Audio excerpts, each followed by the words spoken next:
Hi hello welcome back to our channel. ఇవాల్టి recipe ఏంటనుకుంటున్నారా? ఈ Sunday special సన్న చేపలు మామిడికాయతో కర్రీ ఎలా ప్రిపేర్ చేయాలో చూద్దామండి. ఈ చేపల పులుసు హెల్త్కి అయితే చాలా మంచిదండి. ఇప్పుడు కర్రీ ఎలా ప్రిపేర్ చేయాలో చూద్దాం. 1 కేజీ సన్న చేపలు తీసుకున్నానండి. వీటిని ఈ విధంగా క్లీన్ చేసి పక్కన పెట్టుకోవాలండి. ఇందులోకి 200 గ్రాములు చింతపండు కూడా నానబెట్టి పక్కన పెట్టుకోవాలండి. కడాయి పెట్టుకొని 2 టేబుల్ స్పూన్ మెంతులు యాడ్ చేసుకోవాలండి. మెంతులు యాడ్ చేసుకున్న తర్వాత ఫ్లేమ్ సిమ్ములో పెట్టుకొని దోరగా వేయించుకోవాలండి. చూడండి, ఈ విధంగా చక్కగా వేయించుకోవాలి. ఏమాత్రం మాడకుండా చూసుకోవాలండి. ఇప్పుడు మెంతులు తీసి పక్కన పెట్టుకుందామండి. అదే కడాయిలో తగినంత ఆయిల్ యాడ్ చేసుకొని 1 టేబుల్ స్పూన్ ఆవాలు, 1 టేబుల్ స్పూన్ జీలకర్ర యాడ్ చేసుకోవాలండి. కాస్త వేగిన తర్వాత 5-6 వెల్లుల్లిపాయలు యాడ్ చేసుకోవాలండి. ఇప్పుడు 2 పెద్ద సైజు ఉల్లిపాయలు సన్నగా కట్ చేసి యాడ్ చేసుకోవాలండి. ఒక 5 వరకు పచ్చిమిర్చి చీలికలు యాడ్ చేసుకోవాలండి. ఇప్పుడు మొత్తం మిశ్రమాన్ని ఒక్కసారి బాగా కలుపుకొని కాస్త మగ్గించుకోవాలండి.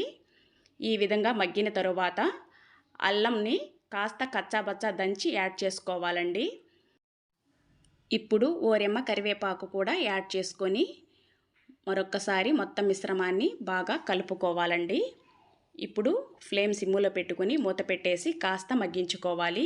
ఇలా మగ్గిన తరువాత 1 టేబుల్ స్పూన్ పసుపు, మన టేస్ట్కి తగినంత సాల్ట్ యాడ్ చేసుకొని మరొక్కసారి కలుపుకుందామండి. ఇలా కలుపుకున్న తరువాత 2 పెద్ద సైజు టమోటాలను సన్నగా కట్ చేసి యాడ్ చేసుకోవాలండి. ఇప్పుడు టమోటా యాడ్ చేసిన తర్వాత మరి కాస్త కలుపుకొని మూత పెట్టేసి టమోటా మగ్గించుకోవాలండి. మనకి ఈ చేపల పులుసుకి మెయిన్గా చింతపండు అనేది కాస్త ఎక్కువగానే పడుతుందండి. చూడండి, చక్కగా ఈ విధంగా మగ్గిపోయిన తర్వాత ఇందులో 1 టేబుల్ స్పూన్ మిరియాల పొడి యాడ్ చేసుకోవాలండి. మిరియాల పొడి యాడ్ చేయటం వల్ల మనకి నీసు వాసన రాకుండా ఉంటుందండి. మన స్పైసీకి తగినంత కారం కూడా యాడ్ చేసుకొని అదేవిధంగా 1 టేబుల్ స్పూన్ ధనియా పొడి యాడ్ చేసుకొని మరొక్కసారి మొత్తం మిశ్రమాన్ని బాగా కలుపుకోవాలండి. ఇలా కలుపుకున్న తరువాత మూత పెట్టేసి మరి కాస్త మగ్గించుకోవాలండి. చూడండి, చక్కగా ఆయిల్ పైకి వచ్చే వరకు మగ్గించుకోవాలండి. ఇప్పుడు మనం నానబెట్టుకున్న చింతపండు గుజ్జు తీసి ఇందులో యాడ్ చేసుకోవాలండి. మనకి పులుసు అనేది ఎంత కావాలో అంతవరకు యాడ్ చేసుకోవచ్చండి. గట్టిగా కావాలంటే మనకి పులుసు కాస్త చింతపులుసు కాస్త తగ్గించి వేసుకోవాలండి. ఇప్పుడు మామిడికాయ ముక్కలు కాస్త పెద్ద సైజుగా కట్ చేసి యాడ్ చేసుకోవాలండి. ఈ విధంగా మామిడి ముక్కలు యాడ్ చేసిన తరువాత మరొక్కసారి కలుపుకొని మూత పెట్టేసి పులుసు అనేది కాసేపు ఉడికించుకోవాలండి. ఆలోపు మనం ముందుగా వేయించి పెట్టుకున్న మెంతులు మిక్సీ పట్టుకోవాలండి, మెత్తటి పౌడర్లా. ఇప్పుడు అందులోకి ఒక 10 వరకు వెల్లుల్లి యాడ్ చేసుకొని మరొక్కసారి కచ్చాబచ్చా మిక్సీ పట్టుకోవాలండి. ఈ విధంగా మిక్సీ పట్టి పక్కన పెట్టుకోవాలండి. చూడండి, పులుసు అనేది బాగా ఉడికిపోయిందండి.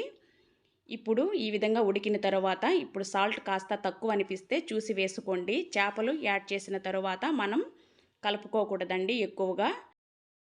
మనం క్లీన్ చేసి పెట్టుకున్న సన్న చేపలను ఇందులో యాడ్ చేసుకొని ఎక్కువగా కలపకుండా ఈ విధంగా కాస్త కలుపుకొని మొత్తం కలిసే విధంగా మూత పెట్టేసి హై ఫ్లేమ్లో ఒక 5 నిమిషాల పాటు ఉడికించుకోవాలండి. మధ్య మధ్యలో చూసుకుంటూ ఉండాలండి, అడుగు మాడకుండా. ఇప్పుడు ఈ విధంగా ఉడికిపోయిన తరువాత మనం మిక్సీ పట్టి పెట్టుకున్న మెంతు పౌడర్ని యాడ్ చేసుకోవాలండి.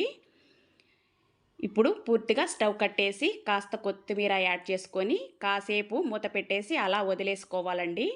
అప్పుడే మనకి కర్రీ అనేది మంచి టేస్ట్ వస్తుందండి. ఎంతో కమ్మగా ఉండే సన్న చేపలు మామిడికాయ పులుసు రెడీ అయిపోయిందండి.